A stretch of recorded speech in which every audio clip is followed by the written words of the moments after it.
Hello everyone, hope everyone had a Merry Christmas. Today is December 26, 2013. I'm going to finish up the Short Strangles series today, starting here with part 4. So we did parts 1 through 3, Christmas Eve, finishing 4 through 7 today. And we were using UNG as an example. There's going to be some variations in the prices that we were looking at for the Strangle. And there may very well be some variations in the strike. I haven't even looked at it yet, but part 1 we talked about the core framework that I use in every single option strategy I do, and part 2 talked about the time criteria, and part 3 talked about how I go about picking strikes in my style of trading short strangles. So part 4 we're going to talk about minimum acceptable credit, minimum acceptable probability of success, and get a visual of the range that you achieve with your short straddle after you build it. So let's knock it out. We were talking about UNG, and we had decided February was the best because it met the time criteria perfectly. It's right in that sweet spot of 50 to 65 days. So let's pull down to February. You can see down here our current IV percentile is 82%. So open the Febs, and we picked our strikes by looking at the strikes that were closest to 16%. We had the 18 strike on the put side with a 10% probability in the money right here. And we had the 26 strike. Let's see if that's still relevant. Yep, 26 strike is sitting here at 15.61% probability in the money. So the same strangle would be relevant. So what I do here is right click on the 18 put, go up to sell strangle. That's going to open up your strangle position here. We need to manually change the call to that 26 call. And that brings us to the first point in this part of the tutorial series. My minimum acceptable credit when doing a strangle is 1% the price of the underlying. What I mean by that is, in this case, the price of UNG is up here in the top left corner under last. It's 21.87. 1% of that, just move the decimal over 2 spaces. It's 0.2187. So you need 21 cent credit essentially. 22 cent credit is your minimum acceptable credit. In this case, the credit you obtain for this 1826 strangle is 56 cents. So that's well over the 22 cent minimum acceptable credit. It's almost 3%. It's about 2.5% of the price of the underlying. So you can check that off the list. But at any point, if this is ever, say this was 20 cents, say it was 21 cents. So I want 22 cents. Say it was 21 cents. I'll move on. 20 cents, I move on. 22 cents, okay. 22 cents is the absolute minimum I would take. Obviously, the higher the credit, the better from a percentage of the underlying perspective. So if you can get a credit that's 4% the underlying and still meet the rest of the criteria, more power to you. So the next thing we want to do is make sure it meets the minimum acceptable probability of profit or probability of success, which in my case is 70%. Now, we talked about in part 3 that if you take the probability and the money of 16% on the put side and the call side, add those together, you get 32%, deduct that from 100, and you've got a 68% probability of expiring out of the money, which in turn means that you've built a strangle that has about a 1 standard deviation move cushion. In this case, we're going to have a little wider than 68 out of the money, because when you take into account the credit that you're obtaining for selling the spread, and you take into consideration the fact that we're well below 6% on this 18 strike, we're going to be well above 68%. So the easiest way to do that is to right-click anywhere in this light pink area. In my case, it might be a different color, depending on which color theme that you have in place on Thinkorswim. And you want to analyze duplicate trade. So right-click in the trade area anywhere and analyze duplicate trade. That takes you over here to this trade screen.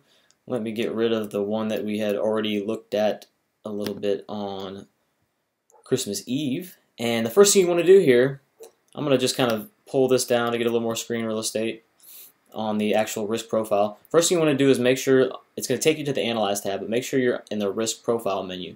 You don't want to be in Add Simulated Trades or Probability Analysis or Think Back.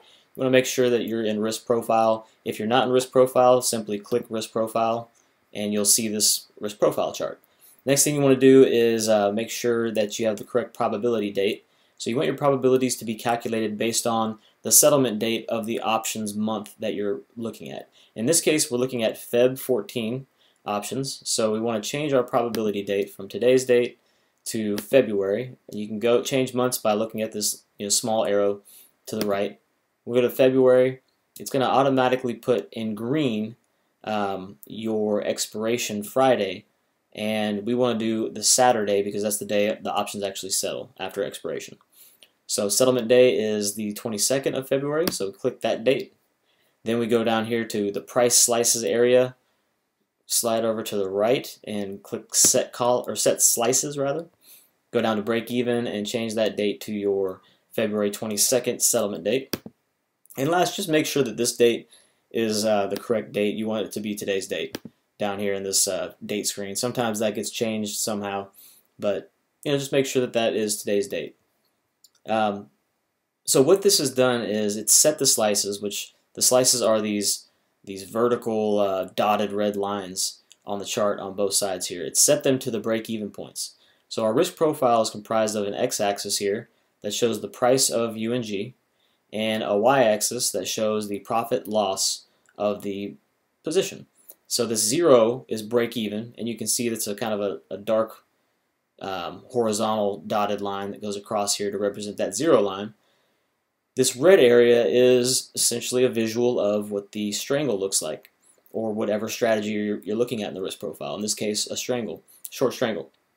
And you can see here it plateaus. So this is your max gain area between 18 and 26 is where you're going to get your max gain of keeping the entire 56-cent credit. And if you go below 18, you start to lose money until you hit the break, but you're still profitable until you hit the break even. And then once you go below the break even, you start to lose money, theoretically unlimited till you get down to 0, if the stock goes to 0. And then on the upside, on the call side, you start to minimize your profits as you move above 26 till you hit the break even. And then once you get above the break even price point, in this case 26.56, then you start to lose money and a theoretically unlimited loss because the stock could theoretically go to infinity. Of course, the probabilities of that happening are extremely low, so I don't worry about that too much.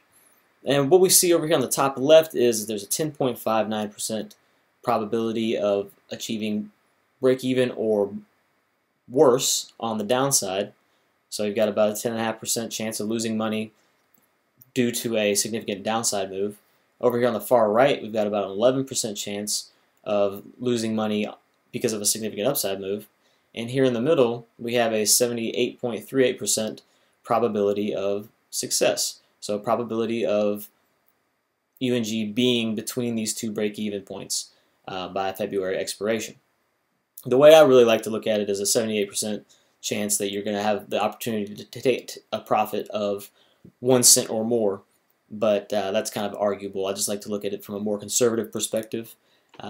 But I think it's really supposed to represent 78.38% chance of this spread expiring within these break-even range. So you want this number right here in the middle, or I want this number to be 70% or higher based on my specific criteria.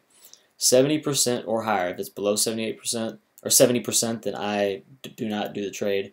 Sometimes 68%, 69%, maybe I'll give it a little leeway if I really like the range. But in most cases, I want it to be 70% or higher. You can see it's 78.37 here, so we've got, you can check that criteria off. So you can check off the minimum acceptable credit of 1% in this case. You can check off the 70% or more probability of profit or probability of success. Both mean the same thing. And the last thing I like to do, and we'll end part 4 on, is I like to get a visual of what this looks like on the chart. So what I will do here is I would say, okay, lower break even is 17.44, upper break even is 26.56. You can see it represented by these price slices here. So 17.40, 26.60 roughly. I'll go over here to charts. I'll pull up a channel tool, and I'll mark down those price points. And I'll usually like to get a good grasp on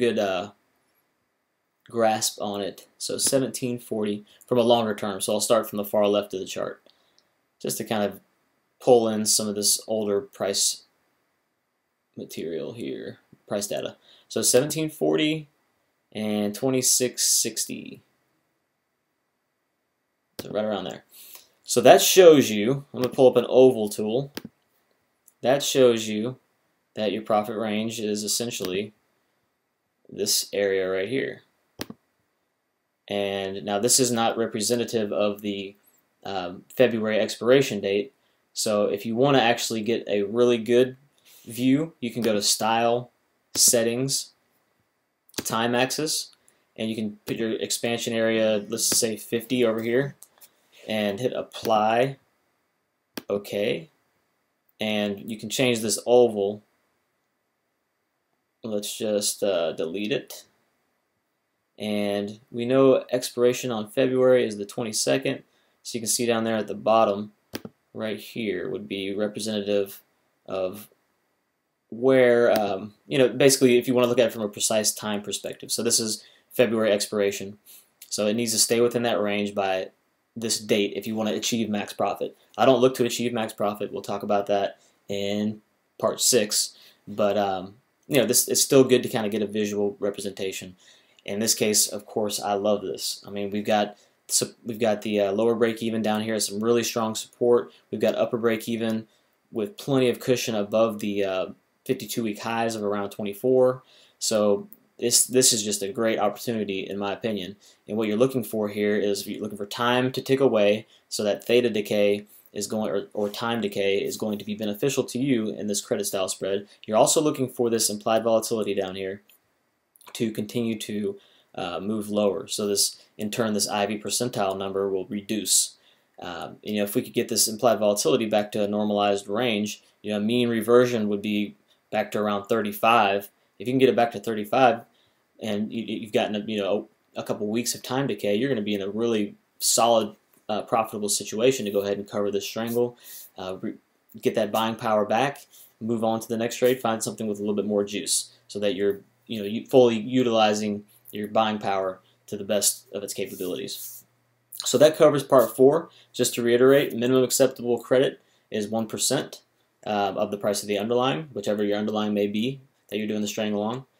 Minimum acceptable probability of success or probability of profit, whatever you want to call it, 70%, and get a visual of the range on the chart.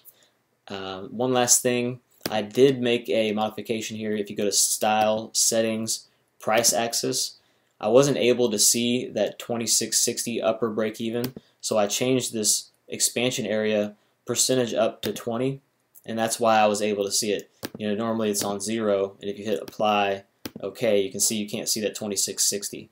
So if you want to get a true visual representation, you can go over here to Settings, Price Axis. If you need to bump up your expansion area on the upside, then you can. In this case, I needed to do that. And then again, if you want to get it from the time axis perspective, you can change your expansion area on the time side. 50 bars to the right in this case did the trick, but you can hit Apply and you can make sure that it's going to do the trick and then hit OK. So that finalizes part 4. I hope you found that very informative. I think this is a very valuable portion of this video series. So see you in part 5. Part 5, I'm going to be talking about allocation. So the way I allocate or this particular strategy.